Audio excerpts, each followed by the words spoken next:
Sharing.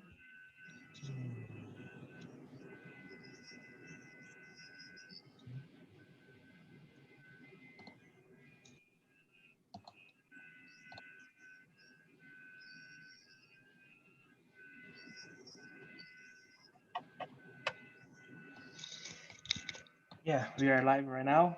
All right. Hello, good evening, Dr. Lou, Dr. Alexander Brescia, Dr. Claudine Lewis. A pleasure to have you all here. So feel free to present yourself, and we would like to start with Dr. Shaolin Lou. It's a pleasure to have you all here. Thank you very much. Perfect. Thank you so much, Rodolfo, for the invitation to present today. And we really enjoy this collaboration between your organization as well as our organization in the US here. So I'm Xiao Xiao, and I'm currently an integrated cardiothoracic surgery resident. We'll get more into that about the specific programs in the US for training. Currently at Emory University in Atlanta, Georgia, and then also this year's president of the Thoracic Surgery Residents Association. And with me today, we have Claudine Lewis and then Alex Brescia as well. So I'll have them do their own introductions real quick here before we get started. Sure. So I'm Alex Brescia. I'm at the University of Michigan, also in an integrated program like Xiao Xiao. At Michigan, we do 6 clinical years and 2 research years in the middle. So I'm in my 5th year overall, finishing the 2nd year of research. Now I have 3 clinical years left after that. All right, I'm Claudine Lewis. I am a year 4 resident, also integrated. University of Rochester, which is in New York State. We have 6 clinical years in total. I am now finishing currently year 4 of 6. Rodolfo, so I think you wanted us to talk a little bit about the different pathways and curriculum of training of cardiothoracic surgery residents in the United States, and then also specifically about our Thoracic Surgery Residents Association and our projects and resources. So that's kind of the format we'll follow here. That's good with you. So I'll get started first here. So this presentation is going to cover the basics of how training works in the United States. I'll talk about our different training pathways, and then a basic overview of how our curriculum is structured, although notably there is no standardized curriculum currently in the US either. So starting with pathways. So the beginning of cardiothoracic surgery in the United States, initially it was created around the late 1920s when the field consisted of mostly treating empyemas and tuberculosis, and there's been significant adaptations and evolution over the last century, as I'm sure it has been in Brazil and as well. And training programs have needed to continually to evolve to change in practice. So in the US, there are 2 major governing societies of training programs. It's the American Board of Thoracic Surgery, the ABTS, and the Accreditation Council for Graduate Medical Education, or the ACGME. And they're primarily the ones responsible for regulating the number of programs and the training positions in the US. Board certification for cardiothoracic surgery requires passing a computer-based multiple choice exam and an oral examination at the completion of training. And board certified cardiothoracic surgeons are eligible to practice in both cardiac and general thoracic surgery in the US. So the evolution of cardiothoracic surgery has undergone quite a significant change, and particularly in the last 2 decades as well. In the mid-late 2000s or so, cardiothoracic surgery training in the US actually reached a low point where there were more unmatched positions than matched positions. There was declining surgical volume. There was a lot of uncertainty about where the future was headed, particularly in light of new advances in interventional cardiology as well. So there needed to be significant reform at this time if the specialty was to remain relevant and successful. And you can see here, this is the matched program data from the 1990s over all the way to about 2008 is what we have data for right now. So a changing paradigm was needed. In 2003, the American Association for Thoracic Surgery, or the AATS, president at the time, Dr. Crawford, called for a change in the training paradigm to rejuvenate the specialty. And he specifically said that there must be efforts to engage medical students and residents, change training programs, and adapt to changing perceptions. And this would require innovation in simulation-based training, new models of resident training, and a more streamlined educational curriculum. And this was, at the time, the current medical training in the United States. I want to go over this before talking about the different training pathways for cardiothoracic surgery. So we do 4 years of college here, then 4 years of medical school, and then we match into a residency program. And there are a few different residency pathways to get into cardiothoracic surgery. The ABTS currently recognizes 3 particular pathways that lead to board certification in cardiothoracic surgery. There's a traditional pathway, which involves 5 years of general surgery, and then a 2 to 3 year fellowship in cardiothoracic surgery training. In addition, there's a fast track 4+3 program that's 4 years of general surgery, 3 years of fellowship. And then the pathway that actually Claude and Alex and I, all 3 of us are in, is this integrated 6-year combined program. And this is a relatively new development, and it really emerged in the 2000s and afterwards, when you saw previously on that chart where the low point in cardiothoracic trainees and interest in cardiothoracic training was at a decline at that point. So the application process, the curriculum, and of all these pathways vary quite differently, and even vary between institutions that offer these tracks as well. So in this traditional track pathway, medical students apply to complete general surgery residency, which is 5 years, with the option to conduct 2 additional years of research. During their 4th year of general surgery, residents apply to and then try to match into a cardiothoracic fellowship program. And there are both 2- and 3-year track fellowship programs, depending on the particular program or institution in the US. And then ultimately they get board certified by both the ABTS and the American Board of Thoracic Surgery or they're eligible for the American Board of Surgery and the American Board of Thoracic Surgery, so they can practice general surgery technically as well as cardiothoracic surgery. And then in addition, they have super fellowship training is an option if additional training in heart failure, transplant, aortic surgery, congenital is warranted. In this other pathway called the Fast Track 4+3 program, medical students also apply directly into a general surgery program. And then in their 2nd year of general surgery, they apply for a cardiothoracic track within the same institution. Some of them will also do some years of research in between this. And then ultimately they go on to complete cardiothoracic surgery training, a 3-year process at their own institutions, and then ultimately get board certified by both the American Board of Surgery and the American Board of Thoracic Surgery. So these residents also, when they graduate, can practice both general surgery and cardiothoracic surgery, and then can also get additional super fellowship training in respective subspecialties. And then finally, this integrated program is a track where medical students apply directly out of medical school to this integrated track. We do also complete some general surgery rotations in the first 2 to 3 years of training. The last 3 years mirror the same traditional track. We have some programs allow for additional years of research. For instance, Alex and I have both taken some time to do some research at our institutions. And then at the end of training, we are board eligible for the American Board of Thoracic Surgery, but we will not be able to practice general surgery because of the integrated pathway. And then in addition, we can also do super fellowship training as well. So this is just, there's a lot of information that I just covered, as I know, but this is a little overview on each of the 3 pathways. The traditional track is considered the gold standard in some ways. It's the way that cardiothoracic surgeons have been trained for decades, but it is considered the longest pathway. In this Fast Track 4+3 program, resident performance can be assessed in general surgery training before they progress to a fellowship, and it does maintain the opportunity to have a chief residency year in general surgery. The integrated I-6 pathway is considered an accelerated pathway, and in some ways, over the last few years, at this point, we've had many residents who have graduated from this program and are now practicing surgeons all over the country, but in some regard, it is still new and considered experimental, and it leads to board certification only in cardiothoracic surgery and not in general surgery. So again, this is another summary slide of all of these. And Rodolfo, I can send you a copy of these slides if you're interested for anyone who would like a copy to see it in more detail. So that's a basic overview of the pathway to becoming a board certified cardiothoracic surgeon in the United States. And I'm going to briefly touch on the different curriculum of training currently. So first of all, I want to make clear that a standardized curriculum in training does not exist. There's just too much variability.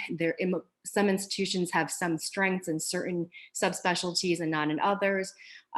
Different rotations are going to be different for each of those institutions. But the goal of each training curriculum and each training pathway is to prepare a resident to be able to operate independently and safely in cardiothoracic surgery. So many different components must be considered, including how a resident acquires technical skills, decision-making, judgment, clinical knowledge, research, leadership, team-based training. Different institutions, as I've said, have different strengths. And there's also increasing financial and regulatory board pressure for the best possible outcomes. And so that does make it difficult to prioritize training residents. And I think that is not a factor that's unique to the US. It's probably all over the world that's unfortunately a factor that needs to be considered. So curriculum here by the numbers. So currently eligibility for American Board of Thoracic Surgery certification is dependent on the completion of a certain amount of time spent in training and a performance of a minimum number of index cases as the primary operating surgeon. So generally accredited programs in the US are restricted to an 80-hour work week, which is averaged over 2 to 3 weeks. We generally take call every few days or so, approximately 2 weekends or so a month. The American Board of Thoracic Surgery requires an average of 125 major operations each year as the primary operating surgeon, with a minimum of 100 in any one given year. Residents who trained or started training after 2007 must actually meet specific operating requirements for one of two pathways, either cardiac or general thoracic. So here is maybe a little bit small for people to see, but this is a general list of case requirements to be board eligible for cardiothoracic training in the US. And you can see that the requirements in each of these categories, whether it's congenital, adult cardiac, lung, esophagus, VATS training, are going to be different whether you're on a cardiothoracic pathway, a general thoracic pathway, which means you're going to primarily practice thoracic surgery versus cardiac surgery. And you have different variability in the caseload requirements. And there's a lot of variability in graduating residents based on whether they're cardiac track or thoracic track, as you can see in the number of cases that they perform in terms of CABGs or AVRs or other operations that are listed here. So in this paper that was written in 2013 that looked at different curriculum across different pathways of training. There's a lot of acronyms here, but there's comparing integrated programs versus 2 to 3 year traditional track programs versus 4+3 programs, all the pathways that I had mentioned earlier. There's a lot of variability in how much time the resident spends on a cardiac rotation, on a thoracic rotation, or a congenital rotation. I think just driving home the point that there is no standardized curriculum. We try to just ensure that the resident gets the number of cases that they need in order to meet board certification. So in this integrated 6-year program that the three of us are in, briefly, this is how it's broken down. The first 3 years are predominantly general surgery, and you get some early exposure to cardiothoracic surgery and some adjuncts to cardiothoracic surgery training, including experiences with imaging, perfusion, some additional exposure to time in the ICU as well. And then the last 3 years for us are generally similar to a traditional track program where we have rotations in cardiac surgery, thoracic surgery, and congenital surgery. And then we also have some time that's devoted to other emerging areas of training, which includes structural heart, TAVR, TEVAR, minimally invasive training, aortic transplant, robotics as well. So I'm going to specifically speak to I6 residents because that is, the pathway that we are most familiar with here. And there's a lot more data published right now on the I6 pathway. This is kind of a general pathway of operative experience for I6 residents based on their year. So if, in general, if they are thoracic, time spent in a thoracic OR for thoracic track residents are going to gradually increase here, and the time spent in general surgery will gradually decrease across training over the 6 years of training.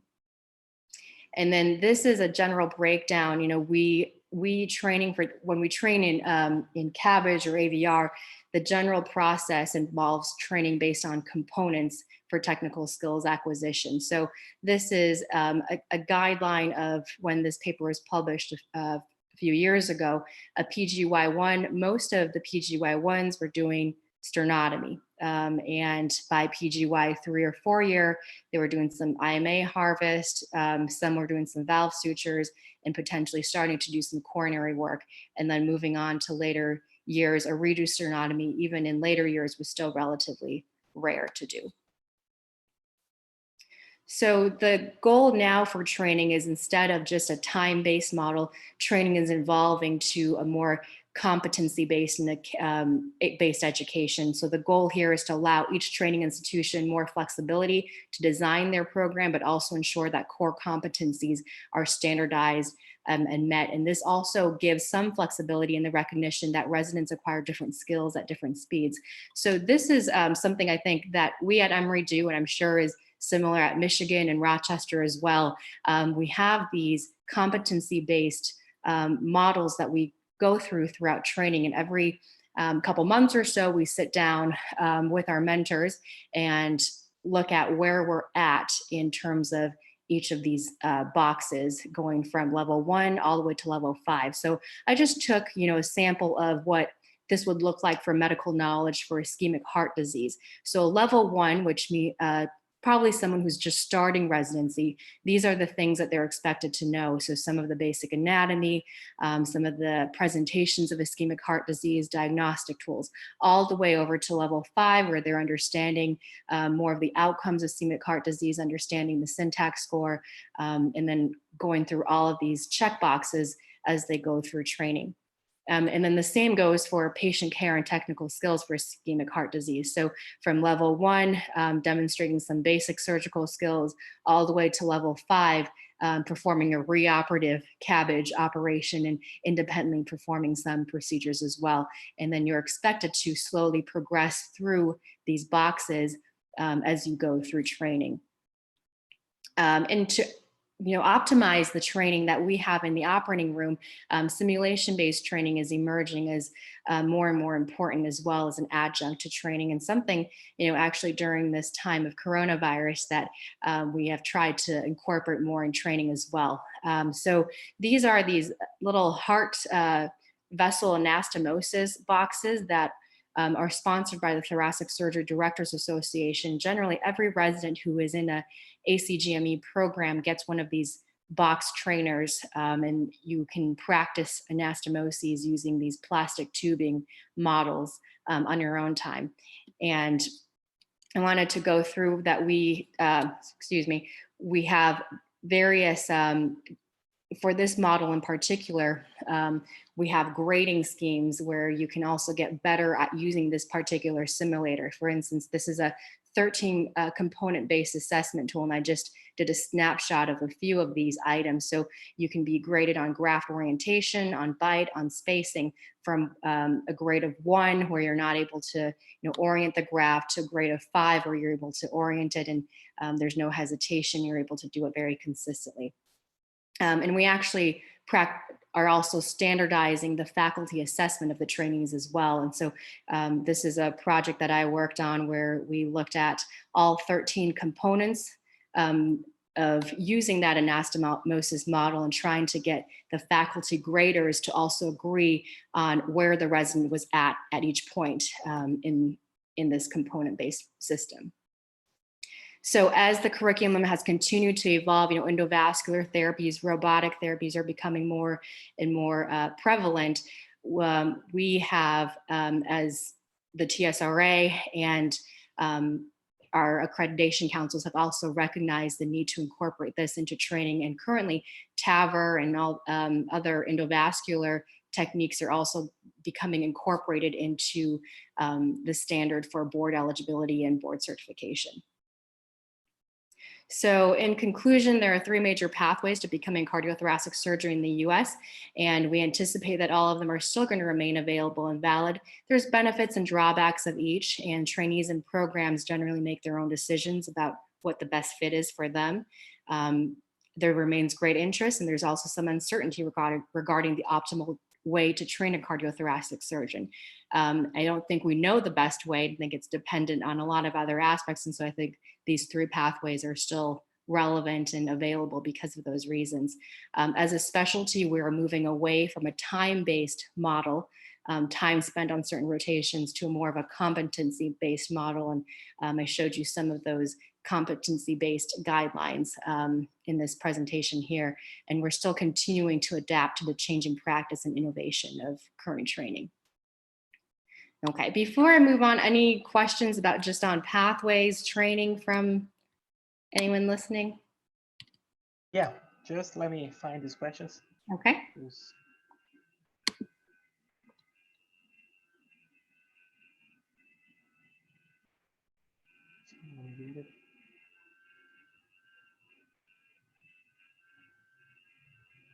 And they asked about the mini-invasive training program.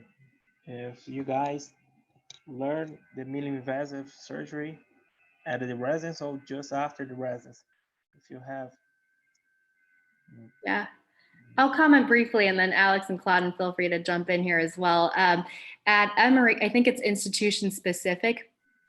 Some institutions may have more experience with minimally invasive, and they may have a particular attending who specializes in minimally invasive, so you'll get more exposure to it. There's currently not really a standardized, it's not a standardized part of board certification for using minimally invasive surgery. So typically, if you want to have that be your primary practice, most people nowadays are getting additional subspecialty fellowship training in minimally invasive surgery. So I don't think that, at least at Emory, that is not, core rotation for us. I guess I'll speak to my institution at the University of Rochester. We have the ability to practice with the attendings of our choosing. So it's like an apprenticeship model. We have one attending in particular who does all his cardiac surgery cases, minimally invasive. So if you're on his service, you're doing minimally invasive, and he tries to ingratiate you to be a part of the procedure. So you're able to get kind of those skills down, and either you'll be comfortable or you'll say, I need to see an additional fellowship. And some people are comfortable coming out of training with the cases that we're doing.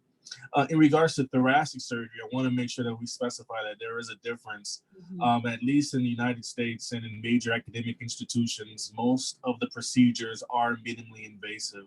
And I say that to say that I hardly ever do open procedures anymore. I know that sounds crazy to say, but when we do lobectomies, they're all minimally invasive, video-assisted thoracoscopic surgery. When we're manipulating the paraesophageal hiatal hernias, we're doing those minimally invasively and hardly ever doing anything open. So I would say it depends on what specialty you're referring to. Cardiac in particular, it's specialty and practice specific. And then for thoracic surgery in academic institutions, many are open. Many are minimally invasive as opposed to open.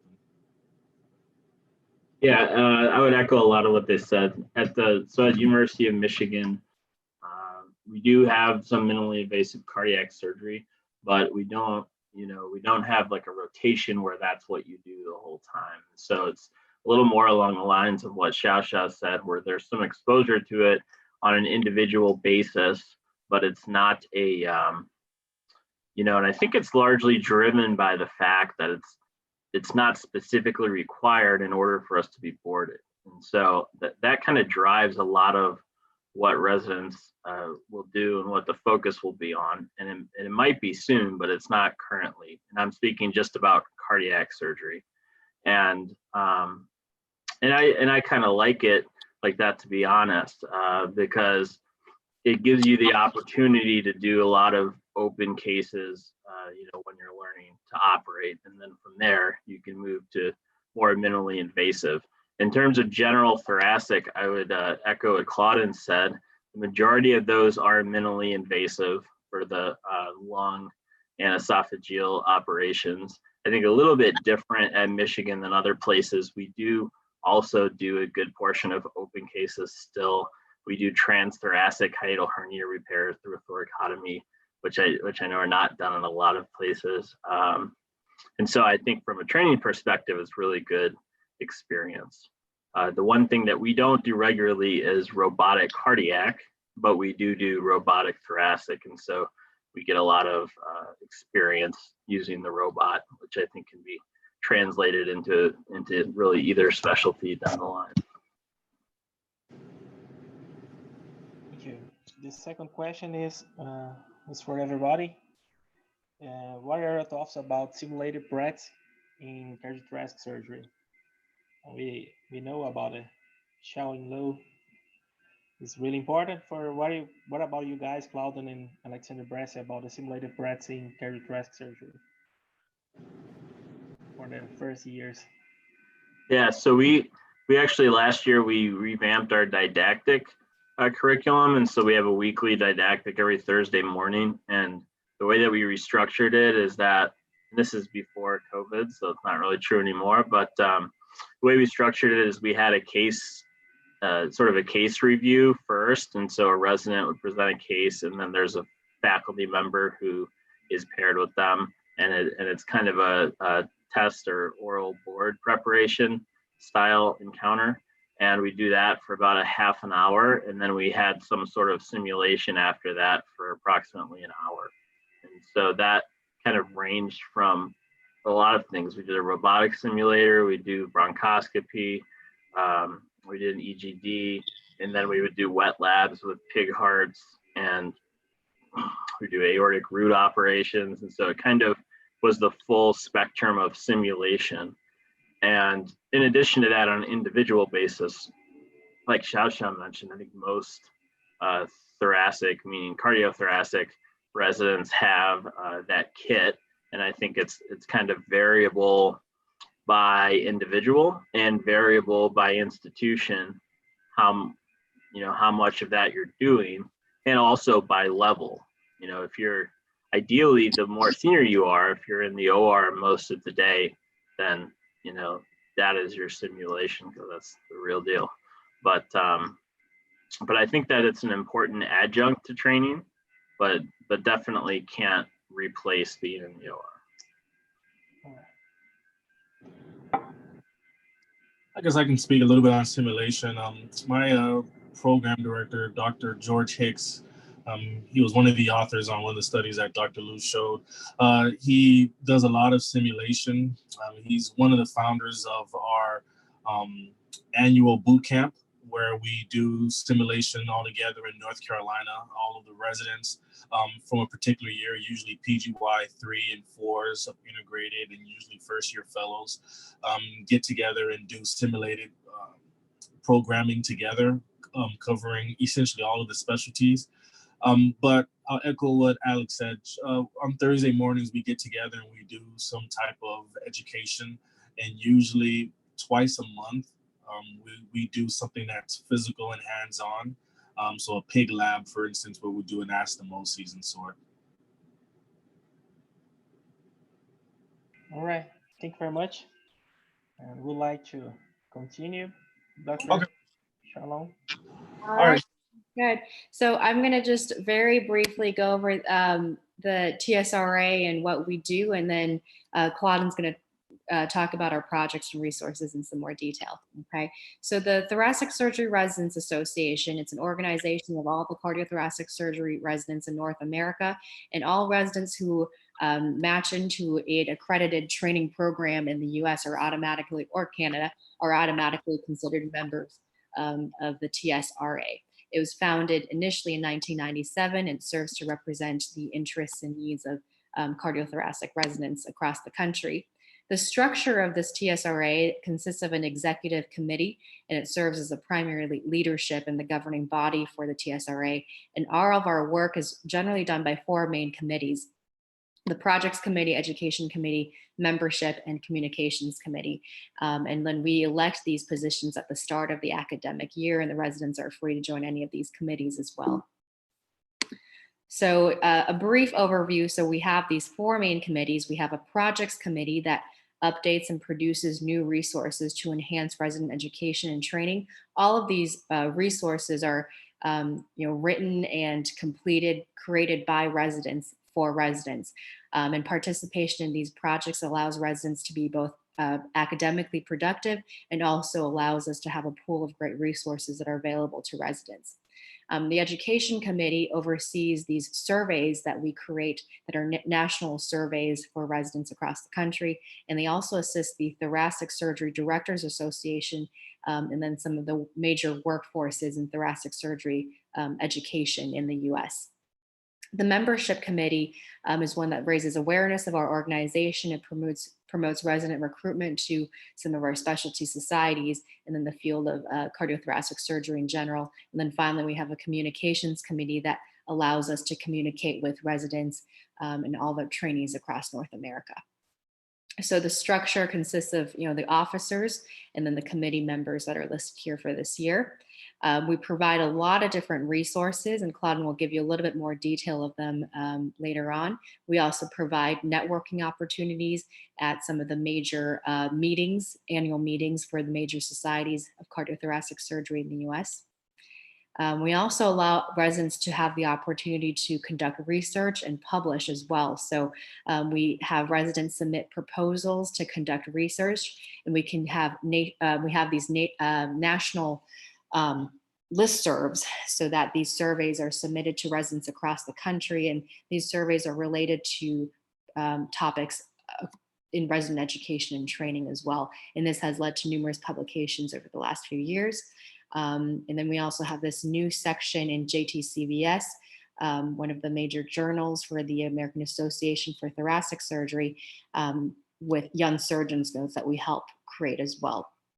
We offer career guidance by providing resources and also helping to organize luncheons at the major annual meetings. And then we also help with awards as well. So we are the primary graders for two major awards for faculty, a Socrates Awards, which is targeting faculty more in their more senior years of teaching, and the Magoon Award, which targets faculty in their early years of teaching.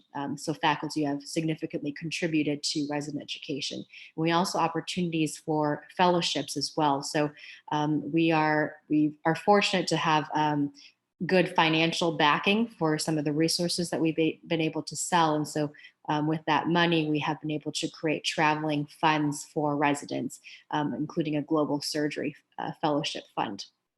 And then we also collaborate with other societies as well, the American College of Cardiology, and then the American College of Surgeons as well.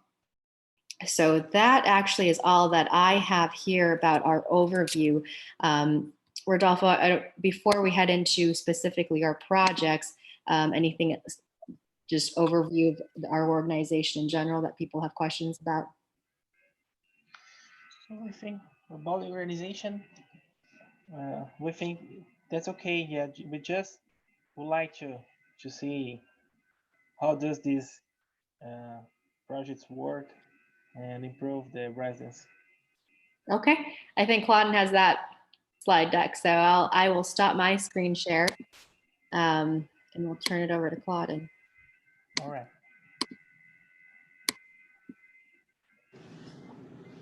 All right, can everybody see my screen? Yeah. All right, so this is current and future projects of the TSRA. Just been reviewing some of the things that we've been able to put together.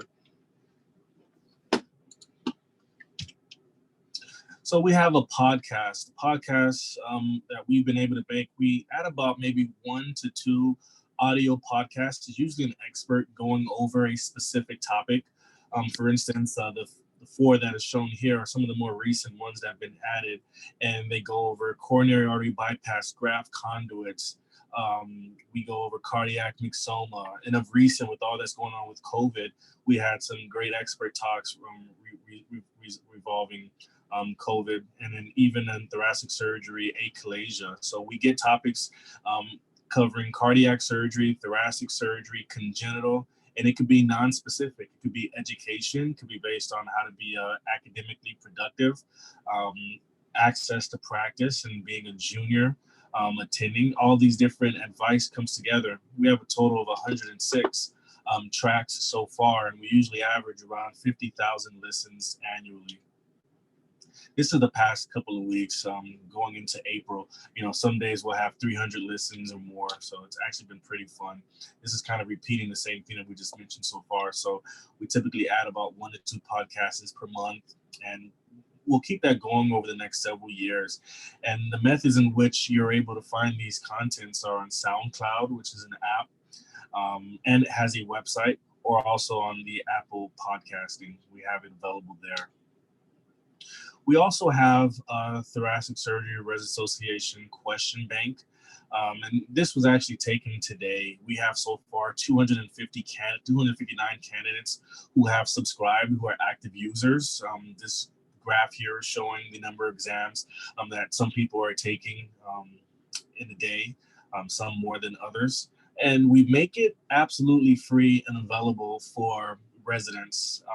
This is kind of our goal. We want to make sure that the resources that we have can go to those who need them. So if you're not able to get other resources, we still want to make sure that our specialty will not suffer, and that we can essentially continue to attract the best and the brightest to stay academically on par. There's 4 disciplines with the TSRA multiple choice question bank: cardiac, thoracic, congenital, and trauma. And each of those have another additional 5 to 10 sub-subjects in which there are at least 10 questions in each of those subjects. And it totals nearly around 600 questions. I do serve currently as the manager, so to speak, for the TSRA multiple choice question bank.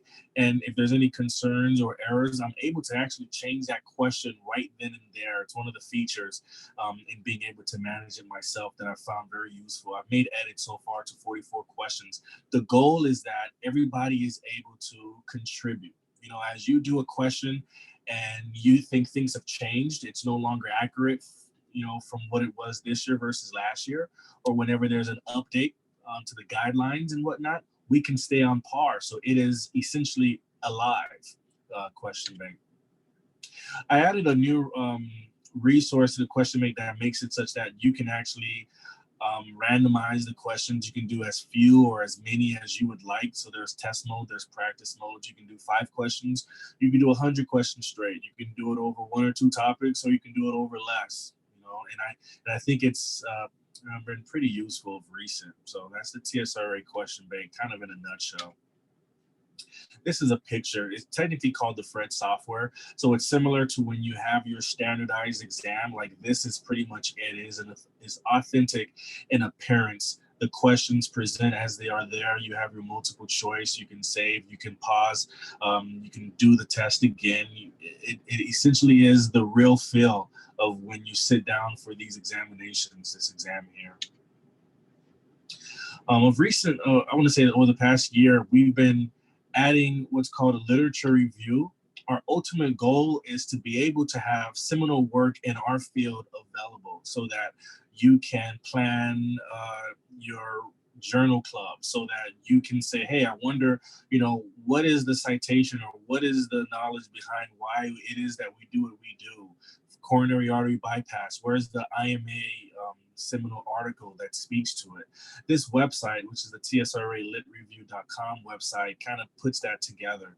So if you were to choose one of them in particular, say you choose congenital heart surgery, you'll see a couple of literature reviews that we put together so far regarding the field itself, and this is true for all 3 of the subspecialties. You'll see a breakdown of different topics. And I also want to say, similar to the question bank, it is alive.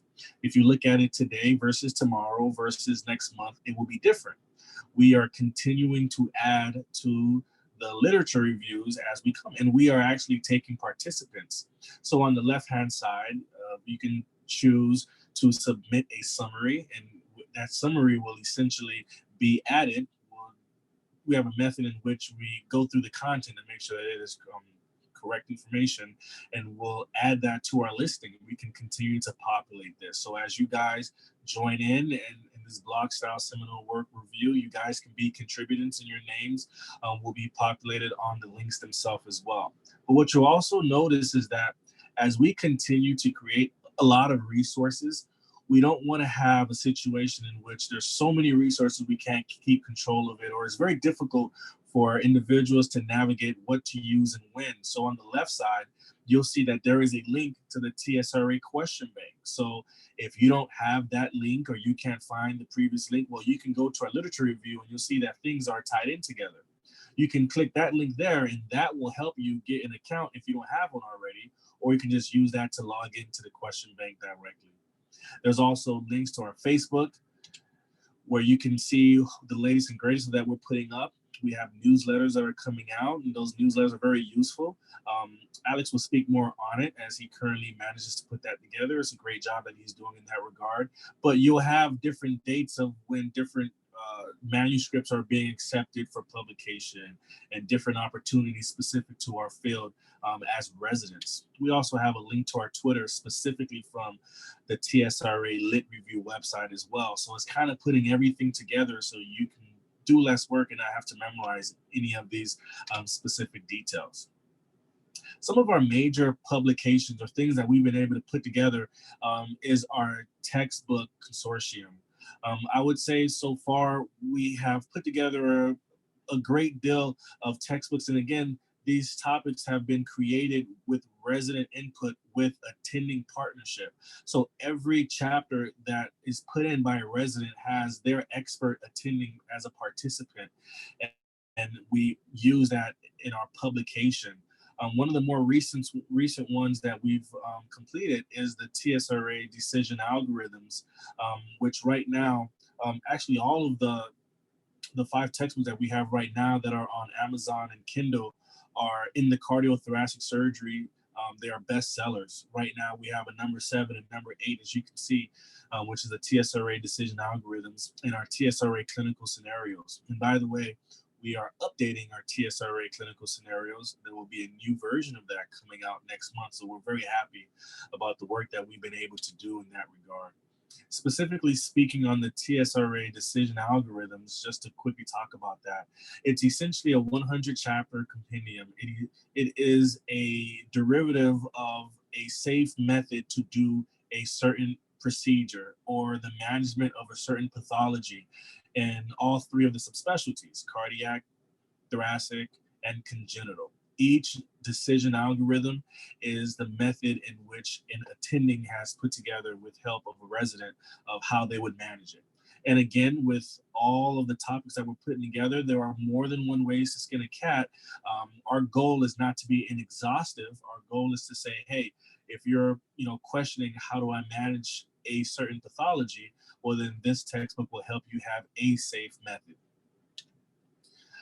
And again, you can find all of these resources on Amazon. Our ultimate goal is to make these affordable. So notice you'll never see any of our resources, a cost of $200 or more. We price it in such a way that residents can afford it.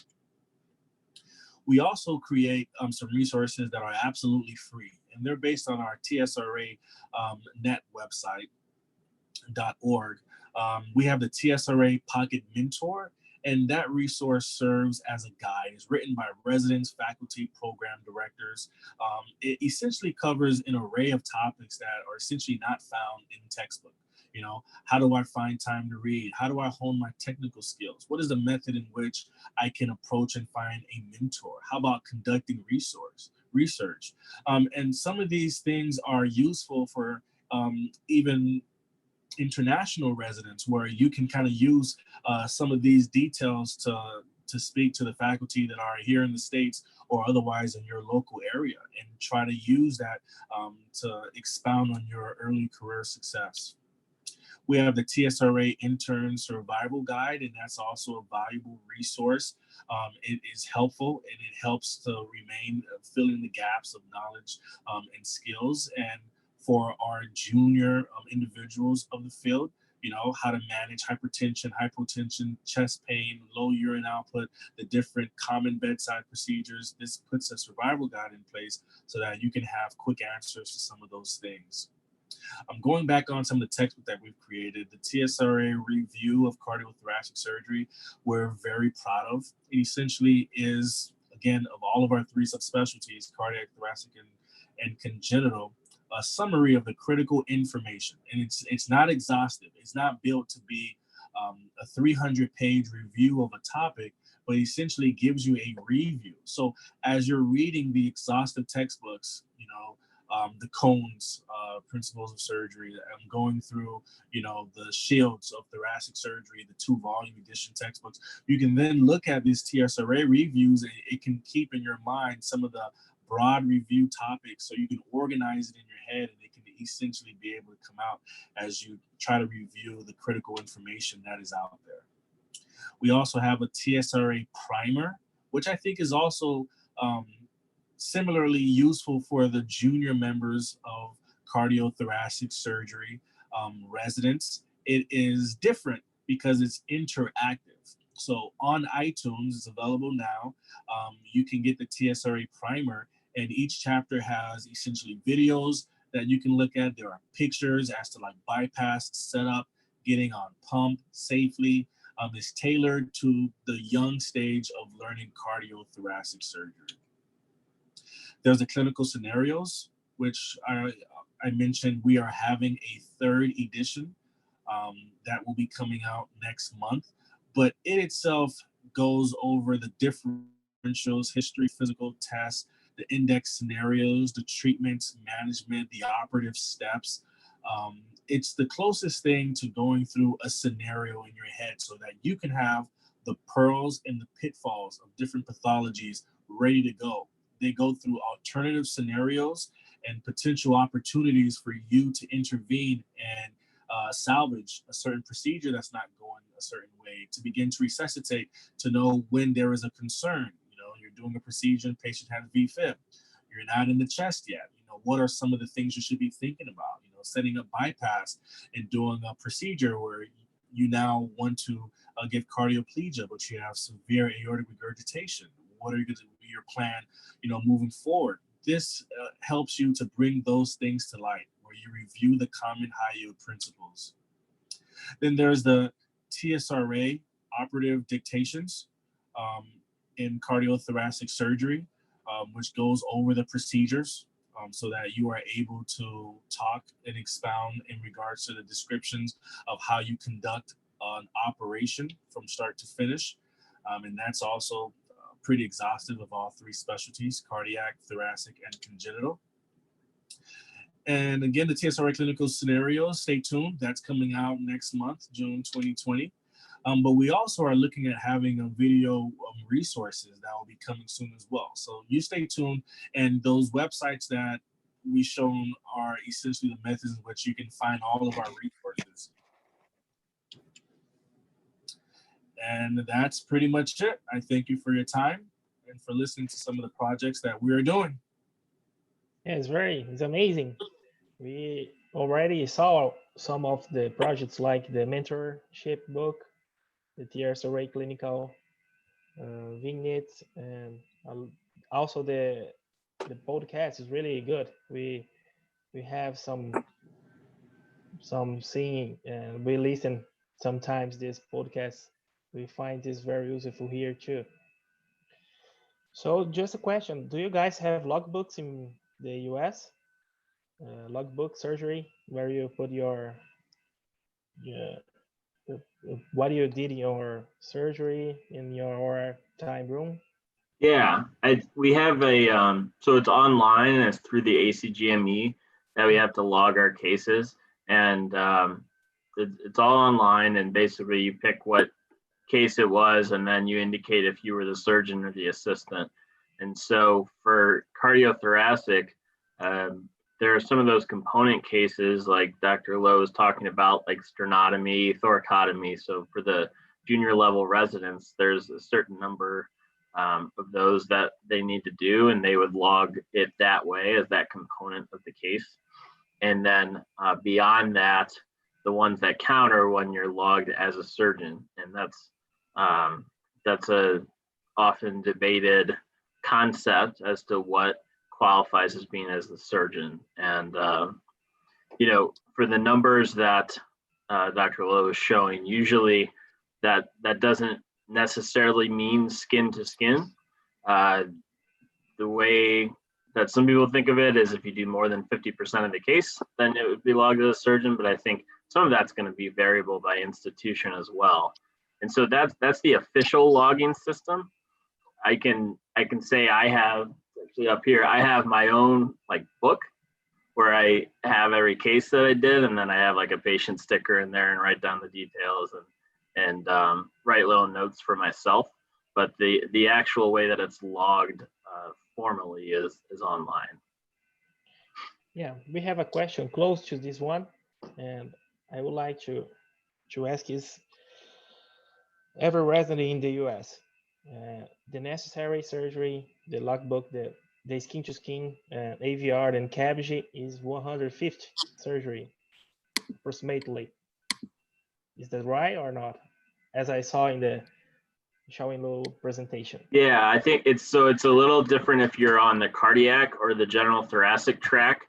And I don't know it by heart, but it is what Dr. Lowe showed. I think it's 80 CABGs and then 50 valves are the two biggest categories. And then there are a number of smaller categories. And you still have to have a minimum number. If you're a cardiac surgeon trainee, you still have to have a minimum number of general thoracic cases. It's just less than a general thoracic trainee has to have. Because our board system, to be boarded in cardiothoracic surgery, you're technically boarded in both cardiac and general thoracic. And so it's never all of one in terms of a board requirement. A lot of people practice all of one or the other, but some people also practice both. Yeah, as a cardiac surgeon, at the end of the residence, do you have the all necessary surgeries skin to skin, or do you need to take more 1 to 2 years to get those surgeries to complete your ACGME certification process? Right. I think that goes also to what Dr. Lowe was saying, where they're moving towards a competency-based model. And so it's kind of a combination of everything. It's a combination of numbers, but those aren't so strict that it's impossible to graduate without them. That being said, most, if not all, graduates have met the minimum case requirements, and that's why they're minimums. But then there's also different components of competency, and then there's time. I think compared to some other models in other parts of the world, or even in the US in the past, I think that there's less variation in terms of time. So I think that most people finish in the time that they're designed to finish in, which for us is 6 clinical years. And then through the traditional pathway is general surgery, and then 2 to 3 more clinical years. But there are, of course, exceptions to that. And that's sort of on a program by program basis in conjunction with our board of cardiothoracic surgery. So they would, decide if someone's maybe not ready, or if some life event happened and they needed more time or whatnot. Yeah, thank you. The second question is about the key bank from where Dr. Claude said to us is already 600 questions. And how many questions is the process to get the ACGME certification in thoracic surgery? During the test, how long is the test, and how many questions there are in the test? Yeah. You guys know? I don't know off the top of my head. I don't think. Do you know? I do not think I know at all. In fact, I probably have to ask some of my graduating chiefs. Yeah. We wouldn't have knowledge of that exam typically until we're ready to take it, which is somewhere after our 6-year training program. Having said that, I'm sure that information's out there. I'd like to say it's going to be plus or minus 200-300 questions. We do in-training exams every year where it's about that much, and it just takes 200-300 questions to kind of stratify residents and test takers so that you can have the percentiles. It doesn't take 500 or 600 questions to do that. So I'd like to say it's somewhere probably half the number of question bank questions that we have there. But what I will definitely say about the question bank is the ultimate goal is for it to be helpful. I wouldn't say and or recommend that is going to be a resource that you use so that you can sit for your boards. It would not be a recommendation of ours, and it shouldn't be. In the end, Sitting down for your board should be a conglomerate of things. Should be your training, should be the textbooks, the resources that you're using, should be conversations with the actual board company that it's coming from. The question bank complete resource tool use is for you to be able to have something that you can bounce ideas off of, that you can learn, that the resources that you are using, information can stick. I don't know if I would say that that's something that we're using right now to sit down for our standardized boards. We don't have it right now in Brazil. Yeah, you can.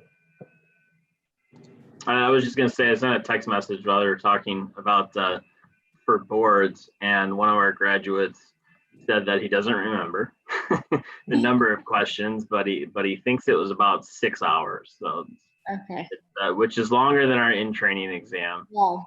And that's the written board. So there are two parts for our boards. There's oral boards and there's written boards. And the oral one is you're in a room basically talking through scenarios with board examiners who I think by definition, they can't know you well going into that. So they have to be people that aren't very familiar with you. But there's two separate tests that you have to take. Do you guys have the access to this test or not? The questions of the test or not? No, after the test. No, just to correlate the question in order to produce your questions in the key bank. Yeah. No. They're very protective of it too, so. No, it looked like the UWord for USMLE. The guys get those questions and bring back to UWord question, like the USMLE or REX and UWord for the USMLE. Oh, we have not done that. That's not something that we have done. And typically speaking, the individuals who are producing the resources are all not board certified. The attendings are, but we as residents have not taken the exam, and we've come up with the resources with our attendings. So no. All right. That being said, I think something that's nice about it's one of the perks, I think, of being the one of the smallest specialties, and I think that there's a lot fewer topics compared to general surgery, for example. So, there are really basic disease processes that we hit on in all of our resources, and that's typically what you're going to see on boards. And that's not me saying that because I haven't taken boards, but there's only so many topics that can be tested. And so what we try to do is hit on all the topics that are necessary to practice as a cardiothoracic surgeon. All right. Also, the approval rate is really good in the US for ACGME, for cardiothoracic and thoracic boards. You mean the pass rate of? Yeah, the approval, the pass rate, Yeah, I don't know off the top of my head. I know that it's higher for written boards than oral. I believe at one time it was about 65% at the first attempt for oral, and I don't know if that is still true. You can take it multiple times, is another aspect of that. But I don't know if Claude or Shasha knows better numbers. I don't know the most recent numbers. Yeah. At one point, someone had said, and I don't know if this was just lore, that it was like 50% pass rate, but that probably not in more recent years. So probably just to scare us, I think. So. All right. Let me find the other questions.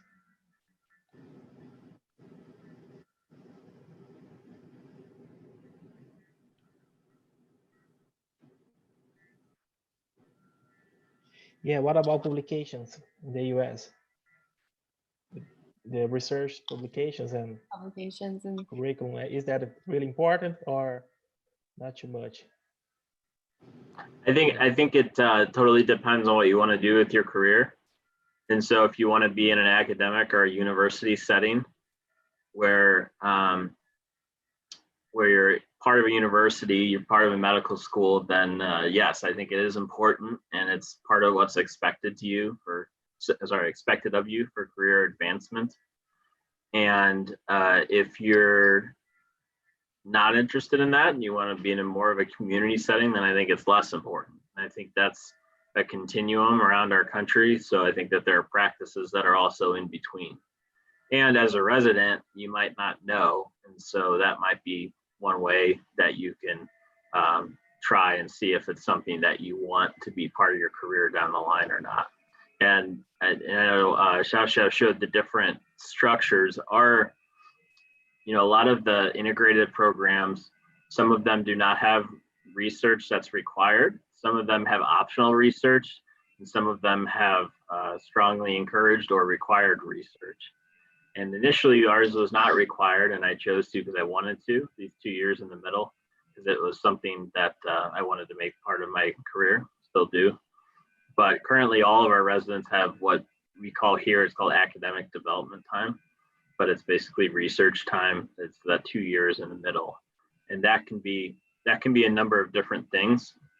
It can be research the whole time, it can be in a lab, it can be clinical research, and it can also be a critical care fellowship. So a couple of my co-residents have done our 1 year critical care fellowship during that 2 year period, and then did something else for the other year. So it can take on a bunch of different iterations, which in general, I think is one of the strengths of the integrated program, is that there's some room for molding things according to your interests and goals.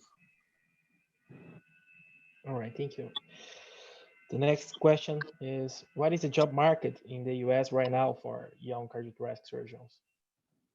Very good, I think. I don't have the latest Yeah. numbers, but anecdotally from talking to residents who are graduating, there is no shortage of available jobs. I think it depends a little bit on what kind of job you're searching for. Obviously, academic jobs, if you're searching for one particular part of the country, you'll have some more limited options, but people have not had trouble finding a job in general after graduating. I think the only thing I'd add, the one exception is for congenital cardiac surgery. So those are, there are a lot fewer jobs, obviously, which is true all across the world. It's kind of a whole different job market and different proposition. One thing that we don't know yet, will be interesting to see, is if the job market changes because of COVID. Yeah. So it's kind of too early to tell, I think. Yeah. Also about the future of cardiothoracic surgery as a structural heart disease, as we can see the mitral valve, transcatheter, TAVR, TVAR. And what do you think about this relation with interventional cardiology right now in the US? Is that good with cardiothoracic and interventional cardiologists in doing the case, or just interventional cardiologists are doing the case in some places? What is the? I think like you were describing, I think it's really highly variable. And I think a lot of us in a training setting, we're in large academic centers, and speaking from Michigan, all of our cardiologists, our cardiac surgeons, our vascular surgeons, our interventional radiologists, everybody works really well together. And there's the concept of a heart team in doing these procedures. That being said, I also have to acknowledge that also biases us somewhat, because if you're in a large academic center and that's what that it's not necessarily true everywhere else in the country. And it's important to remember the majority of people do not practice in a large academic center. And so, like you alluded to, I think it'll be interesting to see. I think that for TAVR, it's pretty, the concept of a heart team is pretty well ingrained in the US. I know it's very different other places in the world. For the mitral valve, there's not the same requirement that there's those two operators together. And so I think that's sort of yet to be seen. And that's just my opinion, but I think it'll, the surgeons that will be involved in that will be their specialty. They'll be a mitral specialist where they make a specific effort to do interventional mitral procedures, but it sort of yet to be seen how that's integrated into the overall training program in the US. Do you have the information for the Emory University is one of the best in structural heart disease, as Yeah. we know, yeah. What are your thoughts about this question? Yeah, so we have, you know, in our program for the I-6s, in our last year of training, we have 3 months that you can spend on elective time. So with those 3 months, because of the, you know, the breadth of resources in structural that we have here at Emory, as you alluded to, a lot of the residents end up doing 3 months of structural heart, like a mini fellowship within their training. And it's very well incorporated here. They do a lot of cases, and they're basically the structural heart fellows. So they see those patients, they round on those patients, they're in there doing all of the cases. So, you know, that primarily as centered at one of the hospitals in the Emory system. And, you know, I haven't done that rotation myself, but I've seen how the clinic and how the rotation there is structured. And it's very hands-on for that particular resident for that opportunity. And the interventional cardiology team, like, you know, like Alex was saying, it's a heart team approach at Emory as well. So every patient that could be a candidate for TAVR gets evaluated in clinic with the cardiothoracic surgeons as well as the interventional cardiologists, and they make a joint decision and put them on the schedule so that both of them are available to do that case. I guess I will echo the same thing that Zhao was saying. At our center, we do it kind of differently. We don't have a separate rotation for TAVR procedures.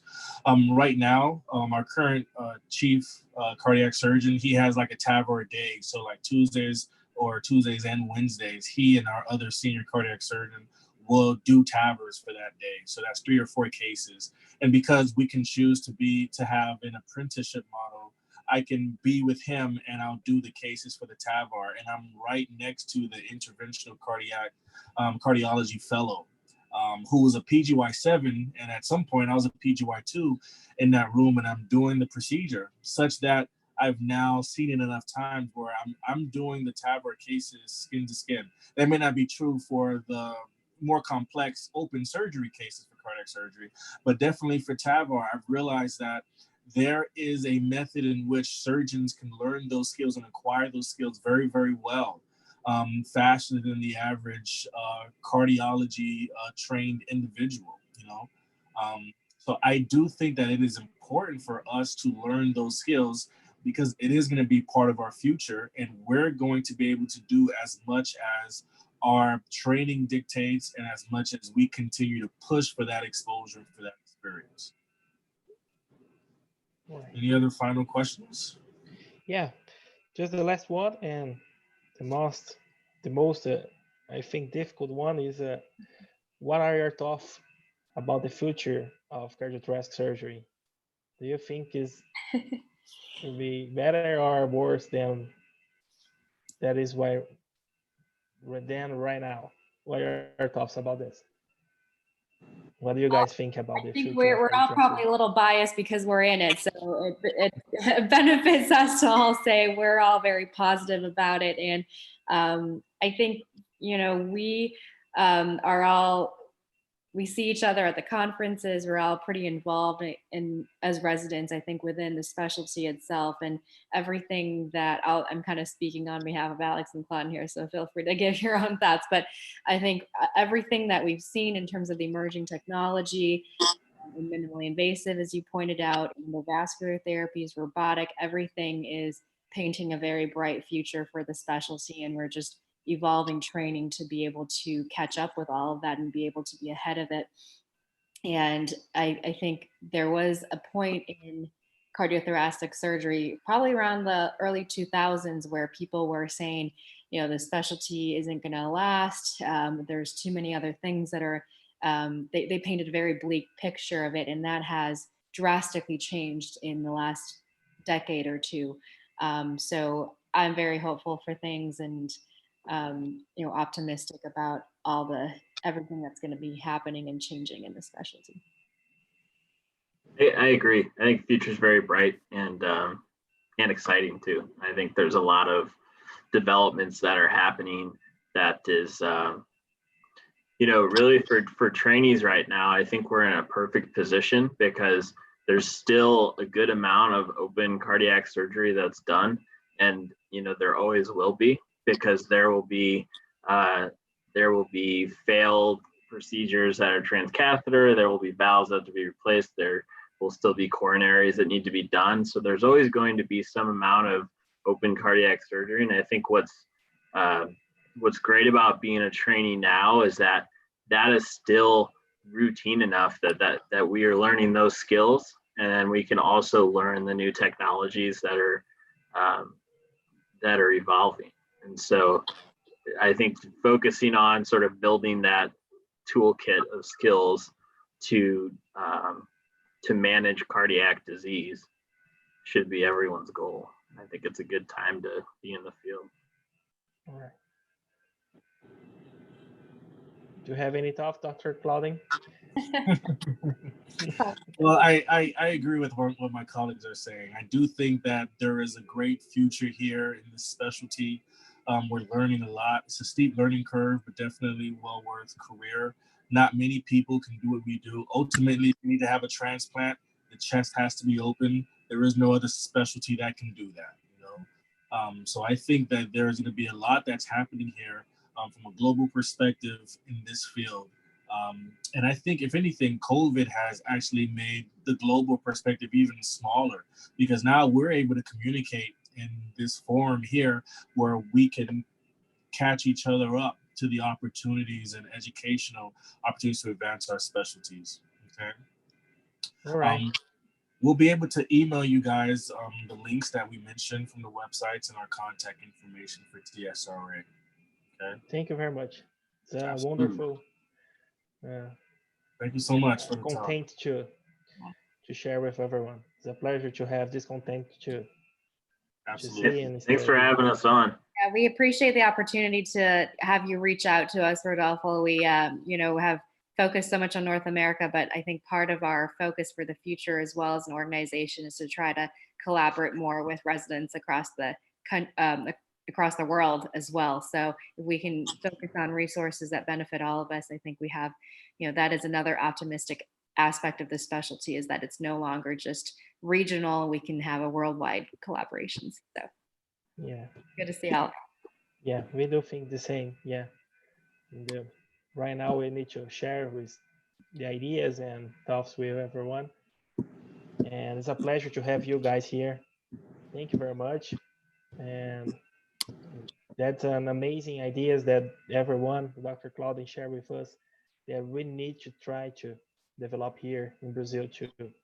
We need to have a logbook. We do need to have key banks and other projects like you guys are doing really well in the US. Thank you very much for the presentation. And thank you. Have a good night, everyone. Thank you very much. All right, thanks. See you. Bye-bye. Bye.